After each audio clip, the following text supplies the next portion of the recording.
wonderful work that Okello has been doing is just being picked up by people with a heart. And so I joined up with that.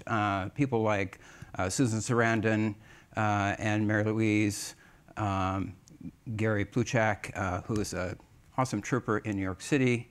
Gary's amazing. What's that? Gary's amazing. Am I over yeah. there? Oh, he's totally amazing. Sorry, you're around the corner from me, Mary-Louise. That's no. why I'm having a hard time getting that. So, and then Forrest Whitaker, who also has come out to the school once or twice, and was so inspired by the program, he created his own.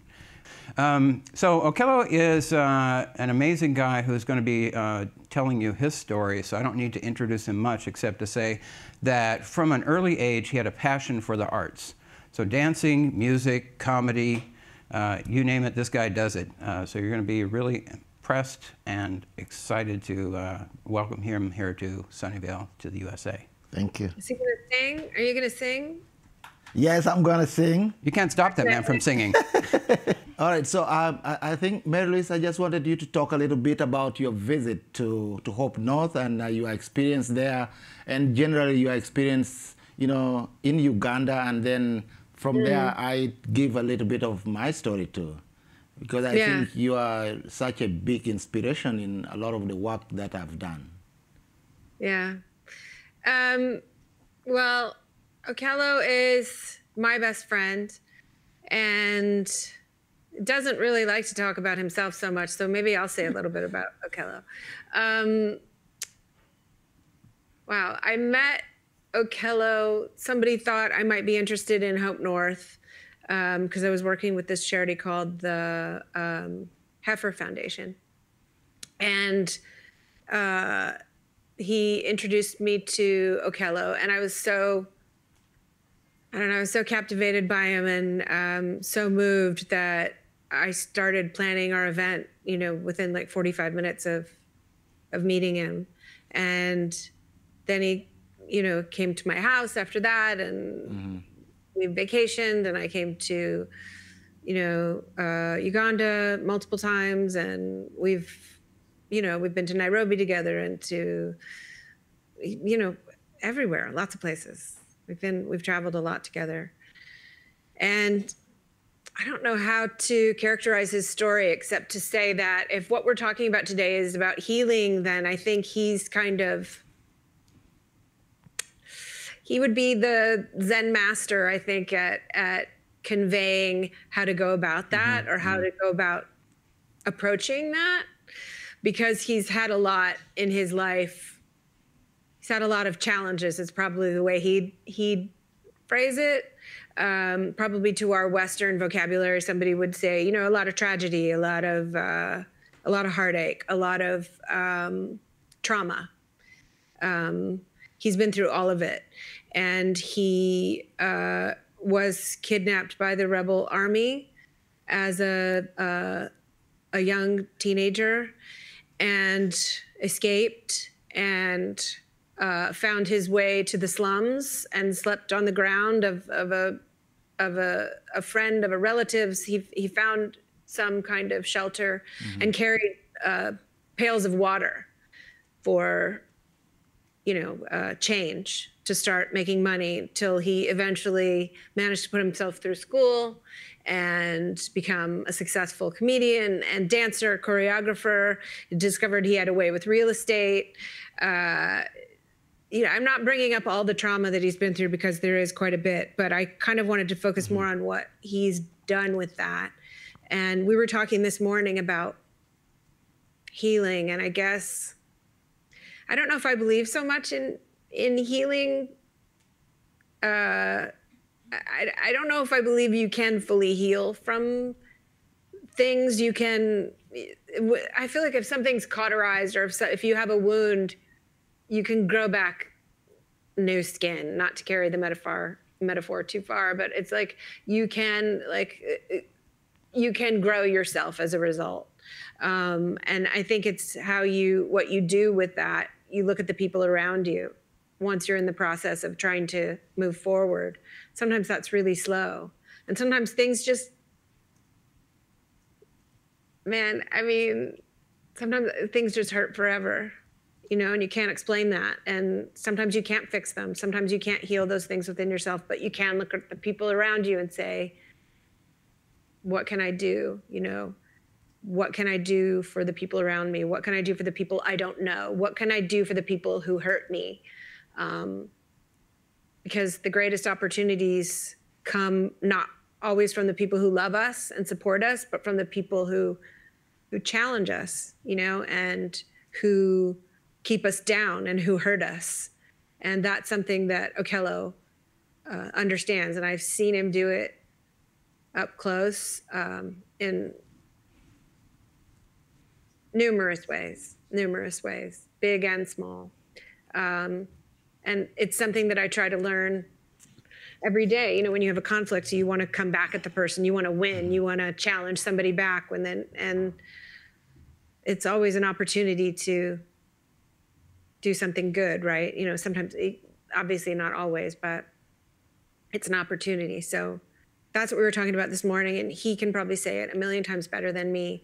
But he is someone who I have seen in my lifetime who's taken every difficult, hard, horrible, traumatic thing that's happened to him, and he's turned it into something good. And he treats people the way he wants to be treated. And I've not really seen him ever act any other way. Thank you. Thank you, Mary-Louise. Thank you very much, yeah. You have a way with words. I wanted to point out Mary-Louise is a poet and an artist with words, as you just heard. I would say that what we're challenged to do is to channel and connect who we are. And the things that happen to us can turn us to do one thing or to do the other. And what Okello is great at is to help people put their feelings and put their hurts in a direction which is positive. And to take Mary-Louise's metaphor about wounds, you can stare at it and you can pick at it, or you can say, I'm moving on. Thank you, it's there. I named the talk Forged in Fire because of an event that happened while Okello was escaping. It was amazing. He was lit on fire in paraffin, and it turned him white. Literally changed who he is forever. Oh yeah, that paraffin incident. So there you go. That you know, here he is again, a beautiful person. That these things do not have to change us forever. No. Let me, Trevor, just asking you to help me hold that. Let me first put my country in the context. I come from Africa, and Uganda is right there in the middle of Africa, and I always say it is on top of the African plateau. So it's one of the most beautiful parts of the world, that if there is a wonder place you must visit, then Uganda should be one of them. Because I also tell people that when you look at Uganda, it's right at the equator. So if you don't have to look at it, to look for it on the map. You just look at the equator, look at River Nile, look at Lake Victoria. Those major features of Africa is what we have, and that's what I call home. A land so beautiful that is bordered by Congo in the west, dear Democratic Republic of Congo, South Sudan in the north, and Kenya in the east, and Tanzania, Rwanda, and Burundi in the south. Such a beautiful part of Uganda, of Africa, that is so fertile, so gifted, so rich, and yet so poor. That's the beauty in it. And the pearl of Africa, right? Thank you very much. Yes, it's the pearl. Churchill said it is the pearl of Africa, and it's true. And so I always think that there's going to be a moment that we need to reflect, especially on leadership, because you can't have such a country so gifted, so rich, so diverse, and yet at the same time poor. And so that's why I want to run a little bit so that you see the people who have been leading this country. You know, Uganda got independence in 1962. And so we have Edwar Mutesa II as our first president, then Obote came in as the prime minister, and then Idi Amin. I've traveled all over the world, and every time you go, the first question is when you tell people you're from Uganda, they say, Idi Amin. I mean, this guy is gone a long time, you know, many years ago. He's not there anymore. He's dead. And but some of the marks that he left behind still haunt us up to now. And so those are issues that must be dealt with. And you have people like Yusuf Lule, and then Binaisa, and then Paul Mwanga. Paul Mwanga came with a suite of leadership. It was, I think, what was called the commission, presidential commission. So they were like a series of guys who became president at the same time. Very unique. You know, Uganda is always creative. So we are one of those countries that made sure they were 3/8 of state at a go. I wonder how they made the decisions. Maybe that's where we are now. And then Obote came back again, and then Basilio, and then Tito came over, and then our current president, Yoweri Museveni, who came to power in 1986. I want to say this, that while I'm going to talk a little bit about what actually happened to me and why I do what I do, I want to say that Uganda is very safe. There was a small incident that happened recently that is on the news everywhere, but I want to encourage people to visit Uganda. It's a very safe and beautiful country that, before you do anything else, visit Uganda. My church is planning to go in January, so I'm planning to go along. And Mary-Louise can attest to this, that it's so beautiful. Even the dirt is beautiful. I remember I went with somebody who wanted to carry some of the dirt home in a jar, which I thought was a bit extreme. But the dirt, it doesn't, you know, it's so rich. As you said, it's so fertile. It looks, it's red. It doesn't look like the dirt anywhere else. Yeah. It is a truly, truly beautiful country. And it's where the source of the Nile is. So we basically own the Nile. We just share it. Yeah. Let's go to my next slide. So this, I've been able to do everything I do because of art. And like Trevor said earlier, I think that each one of us, from whatever we do, the vocations that we have a responsibility to make contributions to humanity. And Mary-Louise talked a little bit about healing.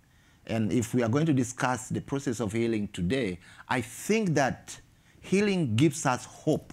The idea that there is a healing process gives us a lot of hope. And if we get healed immediately, the world would be so boring that we have nothing to look forward to. And I think that the process of it, the hope of it, gives us meaning, and that's why we live towards that. And so the idea of each human being having a vocation, me, I do it through arts, Trevor do it through engineering, the sound people, you know, everybody has a role. The tech people do it through that. And the idea is to make the world better for ourselves first as individuals. And so if a mass of individuals are at peace with themselves, are at a healing process within themselves, then they form this community of people who actually are at peace with themselves. And that is where you can achieve global peace. Because sometimes we conflict a lot about things that are not right. You know, there's a lot of, in the world today, the people care so much about their religion, about their property, and at the end of the day, I think institutions are there to create, you know, a kind of a community for us, whether it is through a church, through a particular religion. We are creating a community that helps us to process this healing process that we are living through. Because at the end of the day, every single human being deserves to live better, deserves to live well, deserves to be given space in this conversation that the world has. And I think this is one important thing that Google does, that Google has created this massive platform for conversation and a space that allows people to outsource and to participate and to contribute. That is this one worldness that is created through Google is what the world is looking for. So we should go into ways and opportunities which allows everybody to participate. And this is why this is very important. And when I was told I was coming to speak here, I wanted to run here. It's a little far. It's a little far because I knew I was going to be part of this important thing. And I wanted to use my platform, my art, to be part of it. Okay, let me go to the next slide. And as I go there, I want to play a song on my harp, which is, and as you can see Mary-Louise's picture there, she is a representation of motherhood. Yeah. She is such a passionate mother, just like my mother. And so one of the things that happened during the war was that my home was totally ruined. And so I had to move my mother from her original marital home to the city of Kampala, where she could find refuge in our own country. And that was a difficult moment for her. So I played a song for her, because I didn't know what else to do. So I played a song and said, Mom, in whatever you do in life, always do good things, and grieving shall be eased. It makes, when you do good things, you don't grieve as hard. The grieving will be there, but it makes the process better. So this is the song that I want to share with you, and because the stage is my shrine. Amen then.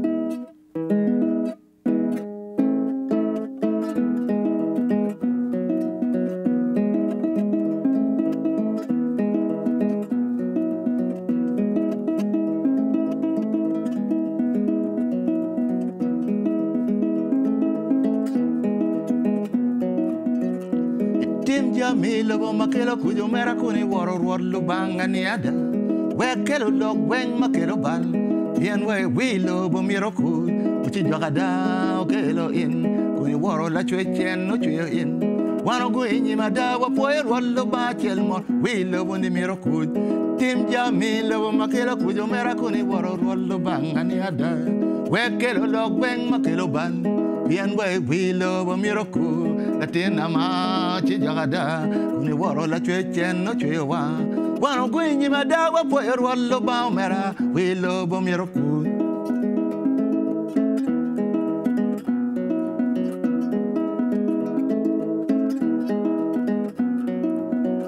itim jami lobo makelo kujo mera kuni woro rwallo banga ni ada we kelo logweng makelo ban yen we lobo miroku chi jagada latina ma kuni woro la chwe chen no chwe achuli wano gwinyi madawa po yorwallo ba okelo we lobo ni miroku tena ma chi jagada okelo in tena ma loglo tungo tena mama tena ma dim jami lobo makelo kuj kuni woro rwallo banga ni ada we kelo logweng makelo bal yen we lobo miroku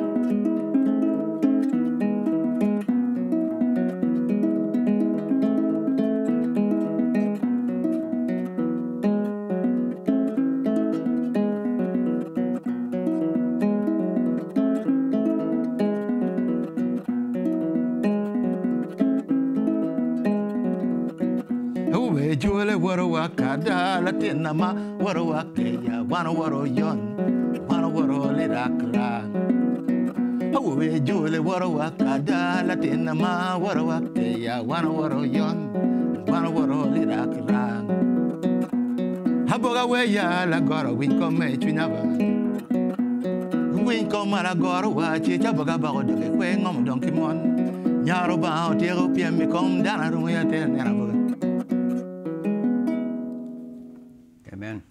Thank you. Let's go to the next slide, and I tell you the thing that happened to me. And I want the technical team to play for me a video,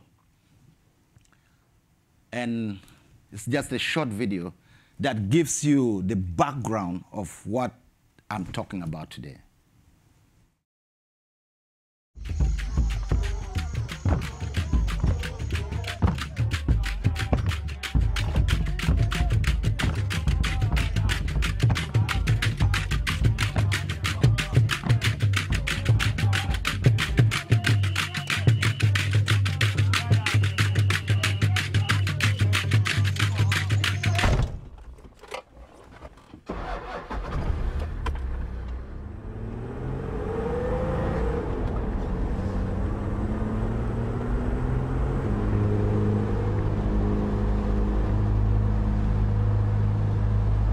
For me, it was an emotional moment because the rebels abducted my younger brother, Godfrey Omoy.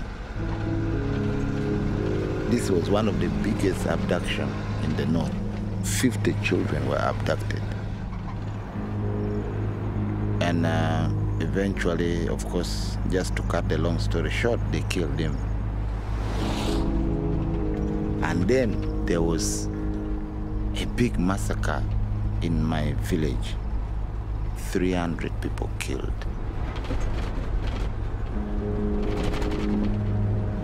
My relatives, my friends, guys I went to school with. And when I got the news, I just broke down. So I knew I needed to do something. So I get into my car, driving towards the north, just doing it out of emotion, out of anger, out of so much frustration. So many of the people you know have died and you don't know what else to do. You needed to do something. So we kept on driving, and I stopped. And an idea came to my mind. I want us to go to the next slide, but I want to say that, like Mary said in the beginning, I was abducted first. Then 10 years after that is when my little brother, Godfrey Omoy, was also abducted. So the school, HopeNorth, I started it in his honor. And so that is what happened to me. And as we talk now, let's go to the next slide, please. Uganda has gone through a lot of different rebellions. The one that abducted my brother started with a movement called the Holy Spirit Movement of Alice Lakwena. And Lakwena believed that, you could use shea nut oil. When you put it on your body, then you are bulletproof. And in my opinion, I think she used the Bible wrongly and used it to destroy life. And then after Lakwena, then Joseph Kony came, and Joseph Kony actually did more havoc than any other rebellion in Uganda. And let's move to the next slide, please. Next slide. So the way the LRA operated, I want to talk a little bit about this because I know we are time bad. But the LRA focused their abduction on children. So they would abduct children, take them to the bush, and brainwash them. And how did they brainwash children? They would make children kill their colleagues. And so after that, the children would be so traumatized and remain within the rebellion. And that happened to a lot of children. And so what we have been doing at HopeNorth is that once the children get an opportunity to escape, when they come back, the first thing we do is to make sure that we give them hope. Then the best hope is love. That the children have a community, they have a family where they can stay, they have a school where they can go. And the idea of the school, because I think that one of the reasons that has created a lot of rebellion in Africa is lack of education. People were not empowered enough to make the right decisions in life. Because when you are not educated, you base a lot of decisions on emotion other than facts. And so that's also one of the reasons why we started HopeNorth as an educational institute, but at the same time a school. And it has two aspects to it. One is the vocational section, because a lot of the kids were taken into rebellion, and then by the time they came back, their time for education had passed. So we wanted to give them skills that they can use to turn their lives around. But at the same time, also create for them a community that they feel loved, they feel protected. HopeNorth, where the school is located, is south of the Nile. And the idea is that the rebellion was in the northern part, yeah? And the Nile had only one bridge, which had a good military installation that you can't easily cross. If you decided to cross through the water, the crocodile would not allow you to do that. And so we decided to put HopeNorth there so that the children are safe. And so you can see the impact of the Lord's resistance army on the children. They abuse their bodies, they rape them, they torture them, they turn them into what I would say demons. But not, just like one of the teachers from HopeNorth said, it's not out of these children's will. Let's go to the next, yes. I think there's a disconnect sometimes for people in this country when they hear about, you know, child soldiers or the LRA. I think it's really, really hard for people to relate to, and it's very hard to enlist people's compassion sometimes for these children. And it's just, it's a luck of the draw. It's where you were born. It's, you know, it's a roll of the dice. And if you can imagine, you know, call upon your imagination for a moment and just imagine your child not coming home from school. Mm-hmm. Okay? And your child being taken away, and your child being brainwashed, and your child being forced to kill. And if you can, you know, conjure those harrowing images, and that doesn't enlist any, you know, that doesn't evoke any kind of compassion in you, then there isn't any in you, I think. And I think it's just hard when there's so many things that people don't understand because they take place somewhere else, someplace that people feel is far away. So they're removed from and they're safe from it. But, you know, safety is an illusion. And I feel like whenever I go to Africa, people always say, be careful, you know, it doesn't matter where I'm going in Africa or what I'm doing. It's always be careful. And every email I get when I'm there is like, I hope you're being careful. Hope you're taking care. And it's, you know, it feels like it's a land of the other. It feels like it's difficult for people to connect to in some way. And it could be South Carolina, right? Could be Minneapolis. It's still just human beings. And yes, there are situations that can occur in a third world country where the danger that might ensue it's more chaotic and it is more dangerous because there's a disproportionate number of people who are desperate because they don't have the luxury of being fed. They aren't clothed, they aren't educated. They, you know, when society is so unequal in that way, obviously there's a sense of desperation, which does create a chaos that can be more dangerous. But in general, I have never encountered more open, more wonderful people anywhere. And HopeNorth is one of my favorite places on earth.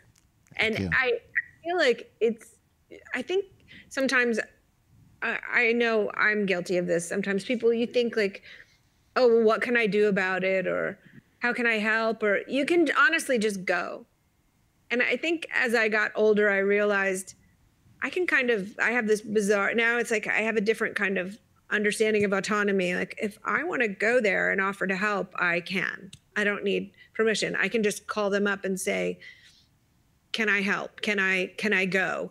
Can I come to this hospital or this school or this whatever? I know with me there can be a certain suspicion that follows that because people are suspicious of you if you're on television or whatever, and you want to volunteer or you're interested in anything philanthropic. Sometimes people are suspicious that you, I don't know, it's an image thing or something like that. But whatever it is that's standing in your way, if it's how people will judge you, it's that you don't know what you have to offer.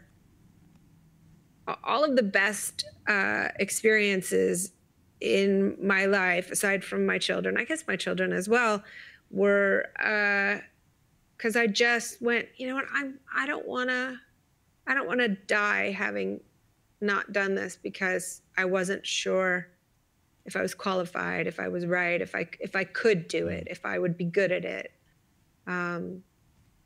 all of the best experiences were I took some kind of risk. Creative action. I wanted to mention, Mary-Louise, following up on this issue of how we connect. We were having a discussion at our church last week about Martin Luther King when he was having the community practice civil disobedience. And I was talking about how it's easier, I think, to connect to something which is a real danger in your own community and then experience those emotions in yourself rather than trying to understand someone else's. So look around you. You know, someone could just decide they want to use their car as a weapon. They can go on the freeway in the wrong direction. People can get a gun. They could just come into this office here. That's why we have more security guards, because they did that at YouTube. So take a kind of feeling that you do have, and then it's really about connections. There are certain people which you connect with. These people have a great Facebook page, and you can go and read the biographies of the students. Find someone that you connect with, and if you're interested, then, as Mary-Louise said, just do something. At our church, the biggest amazing thing that I love to contribute to is we send the teenagers down to Mexico to build houses. And just the process of getting out of where they are and going to where someone else is and experiencing a new kind of life, it really will change you. So I'll follow up on that suggestion. Just go do something somewhere. It doesn't have to be that big either. Oh, I was sure. talking to this morning and about how with my kids, I try to, you know, for all my failings as a parent, which are myriad. No, I think you're a great parent. Hopefully tried to instill in them like the idea that you have to risk somebody rejecting you, being angry at you, or not liking you. If you want to ask a woman if you can help her cross the street, she might say no. She might say go away. She might say whatever, you know. And I've told my kids before, like sometimes people on the street, they can be cranky, just so you know, because it's cold outside or they don't have somewhere to live. So if you want to offer to help, just know you might not be met with, you know, and my son, of course, he wanted to buy this woman flowers on the street. And I said, okay, just so you know, she was out in front of Jefferson Market in the West Village. And I said, just so you know, she might be cranky with you. She's probably been outside all day. She's been trying. And of course, he brought her flowers and she burst into tears and she was so happy. And I thought, okay, well. Yeah, exactly. So sometimes it really takes a child. But also, sometimes when it rains, I say, let's just go buy a bunch of umbrellas and hand them out. You know, and just know somebody might say, like, get away from me, or, you know, I don't need your umbrella or whatever. But nobody really ever does that. You know, a bunch of people, they leave their house without an umbrella. And then, you know, you buy for $20 or whatever, you can get 10 cheap umbrellas and just hand them out. And it's really interesting to see how kids find that fun and can just immediately engage in it and also just let it go right afterwards. It's not like, oh, well, you did something amazing. It's just like, you know, a fun activity. Well, this spirit is actually inside of all of us, and it's something I've been trying to teach the people around me is ignore your second impulse. The first one is coming from your conscience. And so overcome your fears and just say, what if I tried it? Yeah. I want to say this, that I think that when I started HopeNorth, it was just that exactly, that I took the first action. But as we talk today, we have been able to educate over 3,000 young people. And how did we do it? By sharing the information with everybody, just like what we are doing now, that you tell people that, look, you can make a difference, and it doesn't have to be in a huge way, just like I did. I was just a simple artist who thought that children needed to be in a safe space, but at the same time, I opened this space to a lot of actors and people who can contribute to the welfare of the kids. And so as a result of that, now we have over 3,000 kids who have gone through education. We have professionals who have gone around the world. And that, for me, is more rewarding. If I had focused more on being angry about what happened to me, what happened to my brother, the death of my brother. That wouldn't have helped. The thing is, though, that when events happened in your life, use them positively. Use them to make a change, and that will make you feel good, and that will make you heal. Yeah, it's interesting that you say that, Trevor, about it's your what did you say? It's your second instinct? Your second instinct is your human instinct. Yeah, I like that. Listen to the first one, that's God. Yeah, because, I think that's actually really astute, because I think sometimes we really, like you said, we do second guess ourselves, and you want to do something to be able to help, but you don't know what. Yeah. Okay, super negative though. So Okello is so positive that something happened to my son the other day, and he was so upset, and he started saying, why did this have to happen? And I said, there's this thing that I've been trying to learn, which for me is I have to reprogram all the wires in my brain. But it's radical acceptance, right? So it's just to go, no matter how profoundly disappointed you are, or how upset someone has made you, or how deeply they've hurt you, to not go to why.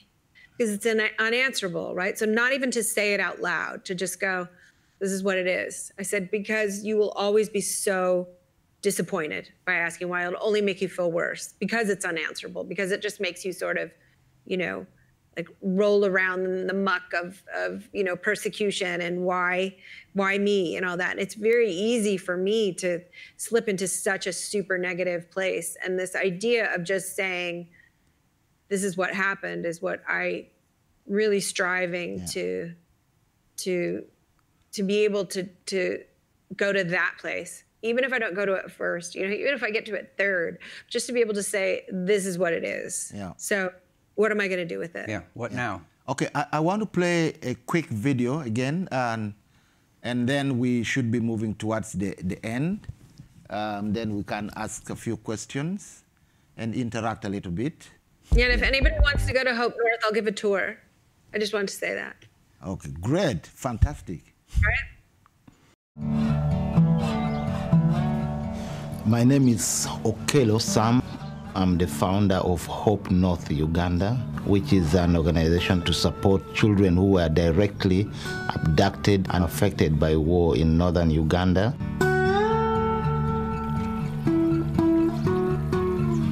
When I went to Uganda, I was working on a role. I was working on The Last King of Scotland, and I got a chance to meet with Sam. And he asked me if I would come up to his orphanage. Sam Okello. He's like a Mother Teresa in musician's clothing. This is the song I composed about walking with pride even under difficult circumstances. You can go through challenges in life, but that should never put you down. He took a tragedy and turned it into something that allowed him to give back. His brother was abducted and his brother was killed. And then he was abducted. Of course, it changed his life. And he made a commitment to help those individuals who were in the same circumstances. On behalf of HopeNorth, I want to say thank you very, very, very much to Bill Anthony and to all the staff of Starkeys for the service that you have given to our community. HopeNorth really is the epicenter of that area. Everyone knows about it. They know that that's the place where a young person can go and they can be taken in and welcomed. We are going to thank you in our usual way. We are going to celebrate because it's a day worth celebrating. Thank you very much. You have a question? Thank you, Mr. Okello, for joining us today. I'm a recent joiner to Google, but and I'm grateful for the message that you're bringing, because I'm Nigerian, so I'll give you my Nigerian background. And I appreciate people appreciating our culture, and as Mary-Louise said, that it's not like, the dark continent, that, there are great things there to see. I guess my question is, we could speak to all of Africa, but I'll speak to Uganda because we're all diverse, even though because it's a continent. Right. For you, as much as people are bringing in help, and I know you mentioned education, for you, what will be the point where, or what would you like to be invested so that Ugandans can make themselves self-dependent and be, a developing economy and culture and society without the constant need for aid or volunteers and things like that? What would be your vision for that? I think there are about 3 areas. One is education, to bring awareness and people know how to turn the resources into wealth. I think that's crucial. The second thing is that the community of the world should allow Africa to operate the way Africa wants. Because I think there's a lot of external influences in terms of decisions and in terms of market.